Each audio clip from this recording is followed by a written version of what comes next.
부활하신 예수님께서 제자들을 갈릴리에서 만나시는 장면인데요. 이때가 주님께서 부활하신 이후로 세 번째 만나신 것이었다라고 14절에서 말씀하고 있습니다. 제자들이 갈릴리로 온 이유는 그들이 갈릴리 출신의 사람들이었기도 하지만 마태복음 26장 32절을 보면 예수님께서 부활하신 후에 내가 먼저 갈릴리로 가겠다라고 말씀하셨기 때문이었습니다. 이때 제자들은 주님께서 주로 활동하시던 그 갈릴리 호수 근처에 함께 모여서 기다렸던 것 같아요. 하지만 예수님은 좀처럼 제자들 앞에 드러내 보이지 않으셨어요. 그렇게 제 예수님을 기다리고 있었을 때에 2절에 보면 베드로가 불쑥 나는 물고기를 잡으러 가야겠다 라고 하면서 일어서요. 지금 예수님 만나는 것보다 더 중요한 일이 없잖아요. 그죠? 그런데 기다리다 말고 물고기를 잡으러 가겠다니. 그런데 그 말을 듣고 있던 다른 제자들도 우리도 가겠다라고 하면서 다 따라 나서요. 이 상황이 사실은 조금 이상해요. 왜? 지금 예수님 만나야 되는데 다 물고기 잡으러 그 호수로 들어가겠다는 얘기잖아요. 그러면 예수님은 어떻게 만납니까? 예수님 만날 사람, 예수님 기다리는 사람 단 한 명도 없이 전부 다 물고기 잡으러 가는 거예요. 그들은 한 명도 남지 않고 배에 올라타서 그물을 던지기 시작합니다. 그런데 밤새도록 그물을 던져도 물고기를 잡을 수가 없어요. 허탕만 칩니다. 그래도 다들 어부 출신들인데 그냥 포기할 수는 없겠죠. 밤새도록 그래 누가 이기나 해보자 하면서 열심히 그물을 칩니다. 하지만 계속 허탕만 치고 녹초가 되어갔죠. 그리고 새벽이 될 때야 비로소 예수님께서 나타나십니다. 그때 제자들이 어디 있었냐면 이 육지로부터 약 100m 정도 떨어져 있었던 것으로 보여집니다. 보면 그런데 날도 아직 밝지 않은 때라서 예수님께서 알아보지 못해요. 주님은 왜 그렇게 늦게 오셨고 또 제자들이 한창 다른 일하고 있을 때 주님 하필 오셨을까? 어쩌면 이런 장면은 마지막 날에 다시 오실 주님을 우리가 어떻게 기다려야 되는가 그것을 보여주고 계시는지도 모르겠습니다. 언제 어디서 어떻게 다시 오실지 모르지만 반드시 다시 오신다라는 그 약속을 믿고 주님 만날 준비를 해야 되겠습니다. 그런 관점에서 보자면 지금 주님도 못 알아보고 기다리지도 않고 계속해서 잡히지도 않는 물고기를 잡으려고 하는 이 제자들의 모습은 뭔가 부적절해 보인다라는 거죠. 특히 베드로가 그렇습니다. 물론 물고기를 잡는 거 그 자체가 잘못된 것은 아닙니다. 그런데 베드로가 다시 그물을 잡는 이 모습은 예수님을 따르기 위해서 예전에 자신이 배와 그물과 물고기를 다 버려두고 따랐던 그 모습과 너무 비교가 되더라는 거죠. 처음 예수님께서 그를 부르실 때 뭐라고 하셨습니까? 그러고 보면 그날도 밤새 허탕치고 난 다음날 아침이었죠. 그때도 주님께서 똑같은 이적을 베푸셨습니다. 그러면서 베드로에게 이제는 물고기 대신 사람을 낚는 어부가 되라 라고 말씀을 하셨고 그 말씀을 따라서 자신이 그물이 찢어질 만큼 많이 잡았던 물고기마저 배나 그물도 다 내려놓고 예수님을 따라갔던 거예요. 그랬던 베드로가 지금 다시 그물을 잡고 물고기를 잡고 있어요. 물론 제자가 됐다고 해서 물고기를 잡으면 안 된다는 법은 없겠지만 그러나 지금은 예수님을 만나야 할 때 아닙니까? 예수님을 찾고 만나야 할 때인데 물고기를 잡으러 밤을 새고 정작 예수님이 나타나신 예수님에 대해서는 알아보지도 못하고 있다. 이런 베드로의 모습은 예전에 그토록 적극적으로 따르던 불과 며칠 전까지 그렇게 적극적으로 따르던 베드로의 모습과 뭔가 많이 다르다라는 거예요. 심지어 예수님께서 많은 물고기를 잡게 하신 그 순간까지도 알아보지 못하는 것을 보게 됩니다. 배 오른편에 그물을 던지라는 그 예수님의 말씀에 따라 그물을 던지니까 그물을 끌어올리기조차 힘들 만큼의 많은 물고기가 잡힙니다. 153마리라는 3마리라는 구체적인 숫자가 나오긴 하지만 그 의미가 정확하게 무엇인지에 대해서는 여러 가지 좀 비약적인 추측들만 있을 뿐 어느 것이 성경적이다라고 할 만한 그런 해석은 아직까지 못 본 것 같습니다. 다만 우리가 생각해 볼 점은 과연 예수님께서 이렇게 제자들로 하여금 그렇게 많은 물고기를 잡게 해주신 뜻이 무엇이겠느냐라는 거예요. 주님은 왜 예수님을 기다리지 않고 밤새도록 그 호수에서 물고기를 잡은 이 제자들에게 많은 물고기를 잡게 해 주셨을까요? 혹시 제자들아, 이제는 다시 내가 죽고 부활하고 하늘에 올라갈 테니까 너희들도 이제 먹고 살아야지, 이제 다시 성공적인 업으로서의 예전의 삶으로 돌아가라, 그런 말씀이실까요? 자, 너희들이 잡은 이 물고기 팔아서 행복하게 잘 먹고 잘 살아라, 이제 앞으로도 이렇게 많이 잡을 거야, 걱정하지 마, 그런 뜻으로 잡게 하셨을까요? 만약 이렇게 해석하실 분은 아무도 없을 거예요. 이 자리에 꼭 제가 아니더라도 이 말씀 보면서 이 말씀을 그런 식으로 받아들일 사람 아무도 없을 겁니다. 엉터리죠. 그렇게 받아들이면 엉터리인 겁니다. 아무리 목사가 아닐지라도 이 말씀을 보면서 아하, 이 기적을 통해서 예수님을 깨닫고 이제 다시 예수님의 제자로서 살아가라고 지금 이런 기적을 보여주셨구나 라는 정도는 누구든지 이 말씀을 보고 알 수 있을 거예요. 문제는 막상 이 말씀을 우리 삶에 적용할 때는 아까 엉터리라고 말했던 그 방식으로 해석하더라는 거죠. 하나님께 은혜를 받으면, 물고기를 많이 잡으면, 추수를 많이 하면, 정말 우리가 수익이 많으면 무슨 생각합니까? 와, 하나님 감사합니다까지 생각하는데 이것으로 잘 먹고 잘 살아야지, 하나님 감사합니다, 이거 못 가지고 잘 살겠습니다 라고 많은 거예요. 복을 받고 은혜를 받았다면 우리가 그 복 자체에 집중할 게 아니라 우리가 하나님의 말씀을 보면서 깨닫는 것처럼 이 복을 주신 하나님을 깨닫고 하나님의 백성으로서 예수님의 제자로서 살아가야겠구나 라고 생각해야 되는데, 하나님 이렇게 많은 복을 많이 주시니까 하나님 감사합니다, 잘 먹고 잘 살겠습니다 하라고 끝나는 거예요. 여러분, 이 두 가지의 생각이 어떻게 나중에 차이가 납니까? 완전히 다른 삶을 살게 되어 있습니다.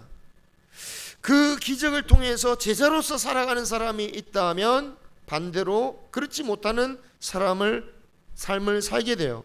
여러분, 이 기적을 통해서 예수의 제자로서 살게 되면 다시 어려움을 겪게 될까요? 안 될까요? 어려움을 겪겠죠. 제자들이 어려움을 겪잖아요. 그죠? 바울이 어려움을 겪잖아요. 부하기도 하시고 빈곤하기도 하시고 대접도 받지만 때로는 굶기도 하고 헐벗기도 하고 그러잖아요. 제자들이 다 마찬가지 아닙니까? 제자들로서 어려움을 또 겪어요. 그때 제자의 길로 간 사람은 어떻게 생각합니까? 주님, 나에게 물고기를 잡아주셨던 예수님, 그렇습니다, 이제 저를 제자로서 여겨주셔서 제자로서의 삶을 살게 하시는군요. 마치 그 사도행전 초대교회 성도들이 핍박을 받고 우리도 고난을 받게 되었구나 감격하는 것처럼 제자로서의 삶을 깨닫고, 그래 이렇게 살게 하시는구나, 이 삶을 계속해서 다 마땅히 받아들이고 그렇게 살아갈 거예요. 하지만 받은 복에 집중한 사람, 이 받은 복으로 하나님 잘 살겠습니다 라고 생각한 사람은 어떻게 됩니까? 어려움이 닥치면 하나님 이게 또 웬일입니까? 그죠? 받은 은혜는 까먹어요. 그리고 하나님, 아니 이게 웬일입니까? 하나님 믿는데 이런 어려움이 왜 옵니까? 또 초보적인 질문하는 거예요. 여러분, 우리가 성경의 기적을 보면서 그 기적 나에게도 이루어지기를 바란다면 중요한 것은 이 기적을 통해서 제자들이 또 성도들이 어떤 삶을 살아가는지를 보아야 됩니다. 그런 삶을 살아가는 자에게 또 필요한 기적을 주시는 거예요. 자, 예수님의 기적을 보면서 제자들 중에 가장 먼저 예수님이라는 것을 깨달은 사람은 주님의 사랑하는 제자 사도 요한이었습니다. 그래서 요한이 주님이시다라고 외치죠. 근데 제일 먼저 몸으로 반응한 사람이 베드로였습니다. 그 말을 듣자마자 벗고 있었던 베드로가 겉옷을 두르고 바닷물 속으로 뛰어들었어요.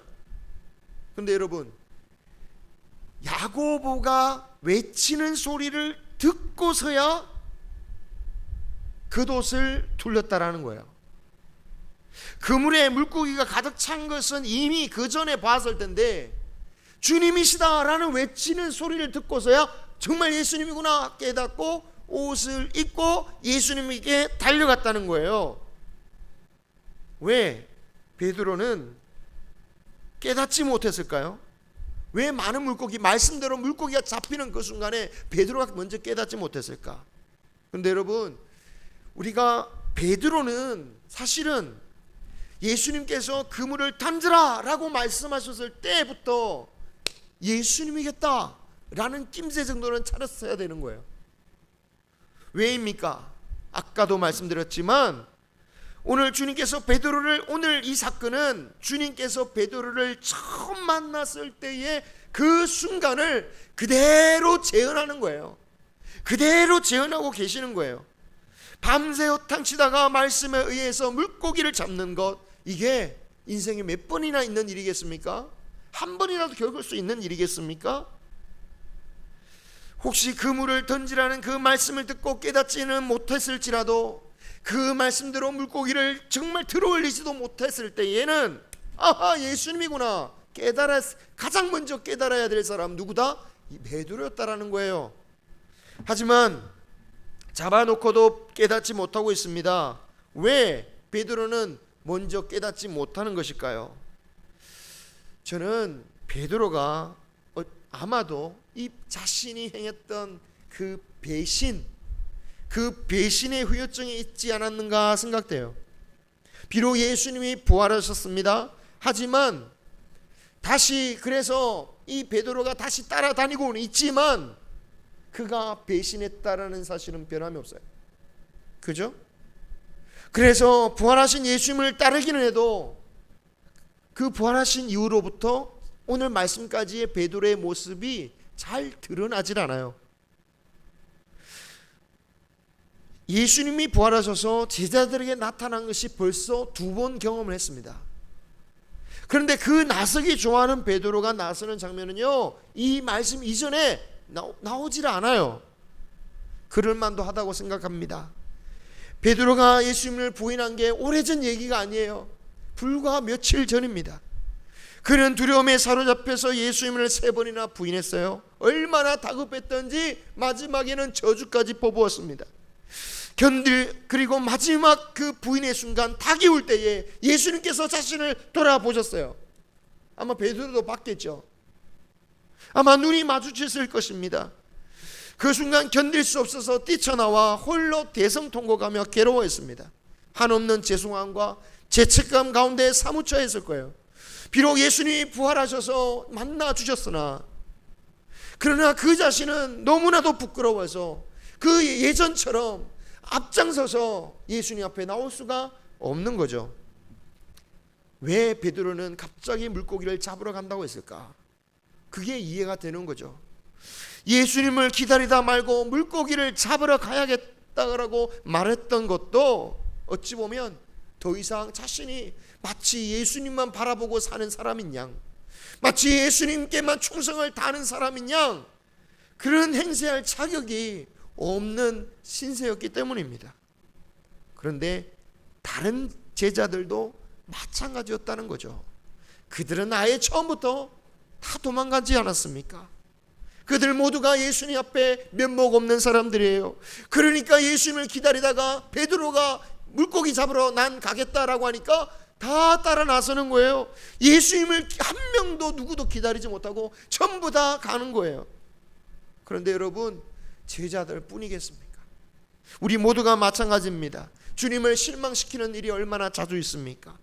때로는 정말 나 같은 거 어떻게 하나님의 은혜를 받았나 자책하는 마음에 베드로처럼 더 이상 하나님께 충성하는 일에서 한 발자국 물러서서 나는 그렇게 할 자격이 없노라고, 나는 간신히 그냥 믿는 것만 해도 감사하다고 한 자국 물러나서 있을 때도 있다라는 거예요. 여러분, 사실은 이렇게 죄책을 느끼는 것은 필요한 일이기도 합니다. 주님의 은혜가 있으니 아무리 죄를 지어도 나는 죄책을 못 느낀다 라고 하는 것은 안 돼요. 그런 사람은 하나님의 은혜를 모르는 사람입니다. 은혜를 가볍게 여기는 거예요. 우리의 죄를 대해서 깊이 깨닫는 만큼 그 죄를 용서해 주시는 그 주님의 은혜와 사랑을 알 수 있는 겁니다. 그런데 다만 이 죄책감에 빠져서 오히려 신앙에 물러나서는 안 된다라는 거죠. 사람의 생각으로 그리스도의 사랑을 제한시켜서는 안 되는 겁니다. 나 같은 게 무슨 자격이 있길래 사랑받을 수 있는가? 내가 무슨 자격이 있길래 주님의 일을 할 수 있겠느냐라고 말해서는 안 됩니다. 왜 그렇습니까? 우리가 아무리 큰 죄를 저지를지라도 주님의 사랑이 훨씬 크기 때문입니다. 주님께서 갈릴리에서 늦게 나타나시고 그들이 밤늦도록 허탕치는 것을 지켜보신 것은 주님께서 주님의 사랑을 다시 한번 그들에게 확인시켜 주시기 위함이었어요. 얼마나 낙담되었을까요? 안 그래도 주눅되었는데 예전에 했던 일마저 못하고 있어요. 그 주눅든 제자들에게 그렇지만 나는 너희들을 사랑한다, 변목 없고 주눅든 이들에게 자신의 사랑을 확인시켜 주시고 너희들이 다시 제자로서 삶을 살게 하겠다라고 은혜를 주러 오셨던 것입니다. 주님께서 얼마나 제자들을 여전히 사랑하시는지 알 수 있는 단어가 있습니다. 5절에 보면 주님께서 저 제자들을 향해서 얘들아라고 부르셔요. 얘들아. 이 말은 우리나라 부모가 아무리 다 장성한 자녀라도 애틋한 마음으로 내 새끼라고 하는 것처럼 그런 말과 비슷한 말입니다. 그렇습니다. 비록 그들이 주님을 배신했어도 이전과 변함없이 주님의 자녀들이며 주님의 사랑을 받는 제자들이라는 것을 이 얘들아라고 부르시는 이 단어 속에서 볼 수가 있는 거죠. 베드로는 요한이 예수님이시다 라고 외칠 때에서야 비로소 주님의 변함없는 사랑을 깨달을 수 있었습니다. 그리고 그제서야 주님께서 늦게 오셨고 또 제자들로 하여금 밤새도록 허탕치게 하신 그 의미도 깨닫게 되었어요. 예전 자신을 처음 부르셨던 그 장면 그대로 재현하심으로 주님이 내가 너를 처음 부를 때처럼 내가 너를 부른다. 그때 너를 선택한 것처럼 너를 사랑한다. 이제 내가 너를 다시 사용하겠다 라고 하시는 주님의 뜻을 깨닫게 된 거예요. 이것을 깨닫고 나니까 베드로가 어떻게 행동합니까? 일단 깨닫고 나니까 더 이상 머뭇거리지 않습니다. 이제는 주님을 만나는 것보다 더 중요한 게 없습니다. 자기가 먼저 물고기 잡자라고 해놓고 이제는 그 물고기도 중요한 게 아니에요. 당장 주님께 달려가야 되는 거예요. 그래서 그는 당장 물로 뛰어 들어갑니다. 100m 되는 거리를 헤엄쳐서 주님께 달려가는 거예요. 아마 베드로가 뛰어 들어갈 때 다른 제자들은 황당했을 거예요. 부활하신 예수님을 지금 처음 본 것도 아닌데 벌써 세 번째로 만나고 그런데 마치 처음 본 사람처럼 막 뛰어 들어가는 거예요. 게다가 지금 다 달려들어도 물고기를 지금 끌어올리지 못하는 상황에 이 베드로가 먼저 잡자고 했던 베드로가 뛰어 들어가니까 도대체 왜 저러지? 베드로의 깨달음을 모르는 제자들은 황당했을 거예요. 그렇게 남겨진 제자들이 물속에 있는 그물을 끌어올리지 못하니까 계속해서 묵지까지 끌고 왔다 라고 말하고 있어요. 여러분, 이 말씀에서 베드로만 위로하시는 게 아닙니다. 모든 베드로가 대표지만 모든 제자들을 위로하셔요. 그 모습이 제자들을 먹이시는 모습에서 나타나죠. 베드로가 먼저 왔지만 끌고 오는 제자들을 기다리게 하시고 함께 그 육지에서 다시 그물을 끌어올려서 그 잡은 물고기로 요리를 해주시고 음식을 먹이시는 예수님의 사랑을 보여주시죠. 자, 이렇게 주님은 변함없이 그들을 사랑하신다는 것을 말로도 행동으로 나타내셨습니다. 그러나 여전히 남은 문제가 있어요. 이렇게 다시 사랑하는 제자로 자녀로 삼아 주셨지만 만약 이 제자들에게 다시 위기가 찾아온다. 한 번 배신했던 제자들 과연 다음에는 배신하지 않을까요? 과연 제자들 스스로는 주님, 예전엔 제가 배신했지만 이제 앞으로는 제가 배신하지 않겠습니다 라고 말할 그런 자신감이 있을까요? 예수님을 정말 나는 목숨까지 버려도 이제 주님을 사랑하겠습니다 라고 정말 그렇게 자신 있게 대답할 수 있을까요? 주님께서 베드로에게 물어보시죠. 네가 나를 사랑하느냐? 그러니까 베드로가 대답합니다. 네, 그렇습니다. 주님이 아십니다. 진심이다라는 거죠. 그런데 주님이 또 물으셔요. 네가 나를 사랑하느냐? 베드로는 다시 한번 네, 그렇습니다. 대답합니다. 무슨 말입니까? 이제는 앞으로 그럴 일이 없을 거라고 장담하는 거죠. 그런데 주님께서 또 물어보셔요. 그러니까 이제 베드로가 근심하여 대답해요.